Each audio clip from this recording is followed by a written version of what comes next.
వారం వారం మనం చేసుకుంటున్నటువంటి నామ సంకీర్తనలో ఆనందాన్ని కూడా మనం పొందుతూ ఉన్నాం. దాంతోపాటు ఒక మంచి విషయాన్ని తెలుసుకోవాలని ఒక 5 నిమిషాలు మనం కేటాయిస్తున్నటువంటి సమయంలో ఈరోజు మనం భగవంతుడి దగ్గరికి వస్తే మనం ఎలా ఉండాలి అనేటువంటి విషయం గురించి తెలుసుకున్నాం. సహజంగా చాలామంది మనం దేవాలయానికి వెళ్ళిన వెంటనే అక్కడ ఉండేటువంటి అర్చకులు మన గోత్రనామాలు అడిగి మనందరి విషయం తెలుసుకుని మనకేదో గౌరవం చెయ్యాలి అనేటువంటి ఆలోచనలోనే మనం ఉంటాం. 10 మందికి చేస్తూ ఉన్న సమయంలో మనకి ఇవ్వలేదు అని అంటే కూడా మనకి మనస్సు చిన్నబుచ్చుకుంటుంది, మన మనస్సులో బాధ కలుగుతుంది. అదేదో అక్కడ ఉండేటువంటి అర్చకుడో లేదా అక్కడ ఉండేటువంటి బ్రాహ్మడో లేదా అది మొత్తం మెయింటెనెన్స్ చేస్తున్నటువంటి ఒక అధికారం మన మీద కావాలనో లేదా మన మీద ద్వేషంతోనో ఈ పని చేశాడని చెందాడని మన భావన చెందుతూ ఉంటాం. దాంతో వైరాన్ని కూడా ఏర్పాటు చేసుకుంటూ ఉంటాం. ఆ వైరాన్ని ఏర్పాటు చేసుకుని ఏం చేస్తూ ఉంటామంటే ఆ దేవాలయాన్ని కూడా విడిచిపెట్టేస్తుంది. భగవత్ సన్నిధి కూడా అక్కడికి వెళ్తే మర్యాద ఉండదు, మనల్ని గమనించరు, మనల్ని చూసుకోరు అనేటువంటి ఆలోచనలు ఈ మధ్య కాలంలో చాలామందికి అది ఏర్పడుతూ ఉన్నటువంటి విషయం. అది ఎంత తప్పు అనంటే దానికి చిన్న సామెత ఏం చెప్తారంటే, చెరువు మీద అలిగి కడుక్కోవడం మానేస్తే ఇబ్బంది ఎవరికి? మనం వెళుతున్నది భగవంతుని కోసమా లేదా ఇంకెవరి కోసమైనా అనేటువంటి ఆలోచనను మనం చేసుకోవలసిన పని. అక్కడ ఎవరితోనూ మనకి పని లేదు. దీనికి గాను భాగవతాంతర్గతంగా ఒక చిన్న కథ. ఒక తండ్రి వారి బిడ్డలకి చెప్తూ ఉంటాడు, రోజు దేవాలయానికి వెళ్ళమ్మా, దేవాలయానికి వెళ్ళి ప్రదక్షిణ చేసి స్వామివారికి నమస్కరించుకొని ఒక 5 నిమిషాలు నీవు అక్కడ కూర్చుని వస్తే నీ మనస్సు ప్రశాంతత ఏర్పడుతుంది, నీవు అనుకున్నటువంటి కార్యాలను సాధించగలుగుతావు అని చెప్పి తండ్రి 4-5 సార్లు చెప్తే ఆ పిల్లవాడు దేవాలయానికి వస్తాడు. వచ్చి అక్కడ ప్రదక్షిణ చేసి అక్కడ ఉండేటువంటి వ్యవహారాలని పరిస్థితులని అన్నిటినీ చూసి ఆ తండ్రితో అంటాడు, అక్కడ దాకా వెళితే ప్రశాంతత దొరుకుతుంది అంటున్నావు, అక్కడ ఏమాత్రమైనా ప్రశాంతత ఉందా? అక్కడికి వచ్చి ఫోటోలు తీసుకునేటువంటి వాళ్ళు ఫోటోలు తీసుకుంటూ ఉంటారు.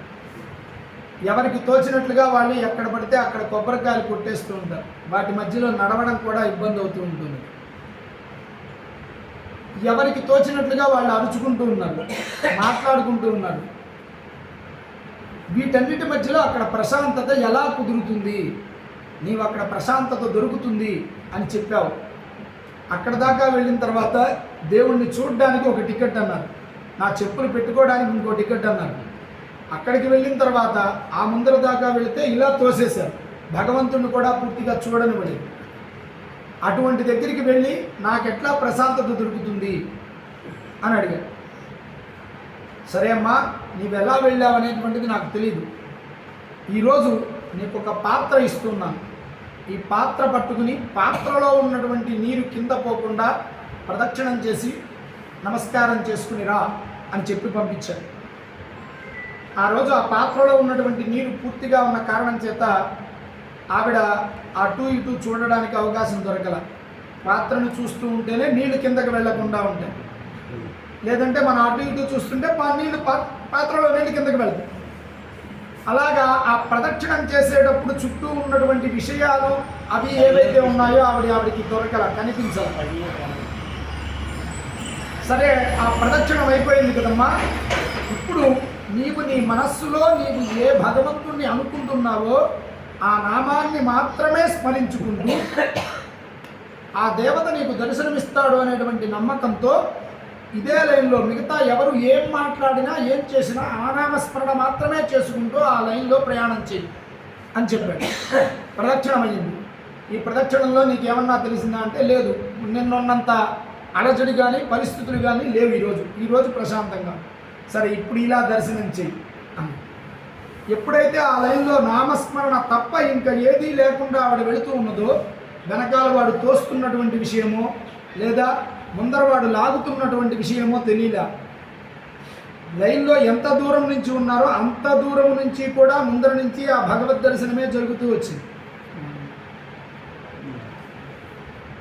అంత దూరం నుంచి, ఇప్పుడు ఇంత దూరం నుంచి వినాయకుడు కనిపిస్తున్నాడు కదా, ఆ భగవద్ దర్శనం ప్రశాంతంగా జరిగి చివరికి రాగలిగింది. వచ్చిన తర్వాత ఆ మండపంలో కళ్ళు మూసుకుని ప్రశాంతంగా 10 నిమిషాలు నీవు ఇప్పుడు చూసిన మూర్తిని ధ్యానం చేస్తూ కూర్చో అని చెప్పాడు తండ్రి. అది చేసింది. అయిన తర్వాత ఏమీ మాట్లాడకుండా ఆయన ఇంటికి వచ్చేసాడు. ఆమె ధ్యానంలో కూర్చోబెట్టింది. ఒక అరగంట తర్వాత ఇంటికి వచ్చినటువంటి ఆ పిల్ల, నువ్వు చెప్పింది నిజం, అక్కడ చాలా ప్రశాంతత, మనశ్శాంతి దొరుకుతున్నది అని చెప్పింది. మరి నిన్న దొరకనిది ఈరోజు ఎలా దొరికినది అని అంటే, మనం దేవాలయానికి దేనికి వస్తున్నామో ఆ పని మాత్రమే చేసుకుంటే ప్రశాంతత దొరుకుతుంది. అవి తప్ప మిగతావన్నీ మనం ఎప్పుడైతే ఆలోచిస్తామో అప్పుడు అక్కడ కూడా మనం ప్రశాంతతని పొందలేము. ఎవరు ఏం కట్టుకొచ్చారు, లేదా ఎవరు నాకేమిస్తున్నారు, నేను పెట్టినటువంటి ప్రసాదంలో నాకు ఇది ఎంత దొరుకుతున్నది, ఈ ఆలోచన కాదండి. నేను వచ్చినటువంటిది మనశ్శాంతి పొందడం కోసం, ఆ భగవద్ అనుగ్రహం నాకు దొరకడం కోసం నేను వచ్చాను. అక్కడ అర్చకుడు గోత్రం చెప్తే ఏంటి, చెప్పకపోతే ఏంటి, మనల్ని చూసేటువంటి వాడు భగవంతుడు. భగవంతుడికి భక్తుడికి మధ్యలో మనం ఏదైనా కోరిక చెప్తే ఆ కోరికను తీర్చిదిద్ది వెళ్ళి అక్కడ అందించేటువంటి వాడు మాత్రమే అర్చకుడు. ఆయన సర్వస్వం కాదు. మనం కమలం కావాలి అనుకుంటే బురదలో దిగకపోతే కమలం అందదు. బురదను చూస్తూ ఉంటే కమలం ఆగిపోతుంది. కమలంలో ఉండేటువంటి గుణాలను, వాటి ఉండే ఆస్వాదనను, దాని అందాన్నో మనం పొందలేము. మనం చూడవలసినటువంటిది బురదని కాదు, భగవంతుడిని. ఆ భగవంతుడిని చూస్తూ ఆ నామ సంకీర్తన చేస్తూ మనం అక్కడ ఉన్నటువంటి 2 నిమిషాలైనా సరే, ఆ స్థానంలో ఉన్నటువంటి 2 నిమిషాలైనా సరే మన జన్మలో ఎంతో విలువైనటువంటి కాలముగా గణించబడుతుంది. కాబట్టి ఎప్పుడు మనం ఏ దేవాలయానికి వెళ్ళినా, ఏ క్షేత్ర దర్శనం చేసుకుంటూ ఉన్నా, క్షేత్రం ముందర రాజగోపురంలో అడుగుపెట్టిన దగ్గర నుంచి తిరిగి రాజగోపురం నుంచి బయటికి వచ్చేంత వరకు కూడా నామస్మరణ తప్ప ఇంకొకటి చెయ్యకుండా ఉంటే భగవద్ అనుగ్రహం తొందరగా కలుగుతుంది. ఎటువంటి రద్దీగా ఉన్నటువంటి దేవాలయంలోనైనా సరే దర్శనం మనకి ప్రశాంతంగా కలుగుతుంది. ఇది నా స్వానుభవం కూడా. అందువల్ల మనం ఎప్పుడు ఏ క్షేత్రానికి వెళ్ళినా మన క్షేత్రంలోనే ఉన్నా, మన ఇంటి దగ్గరే ఉన్నా, ఈ అహంకార మమకారాలు ఏవి కూడా మనతో పరిపూర్ణంగా రావు. వచ్చేటువంటిది మనం స్మరించినటువంటి ఆ భగవన్నామ సంకీర్తన, భగవంతుడు మనకి ఇచ్చిన దాంట్లో మనం ఇచ్చేటువంటి దానం. ఆయన ఇచ్చిన దాంట్లో మనం దేన్నైతే పంచగలుగుతామో అదే తిరిగి మనకి అందించబడుతుంది. కాబట్టి మనం ఈరోజు చెప్పుకునేటువంటి మంచి మాటలలో ఈ విషయాన్ని తెలుసుకుని ఆచరించడానికి ప్రయత్నం చేద్దాం. హరే శ్రీనివాస, హరే శ్రీనివాస, హరే శ్రీనివాస, హరే శ్రీనివాస, హరే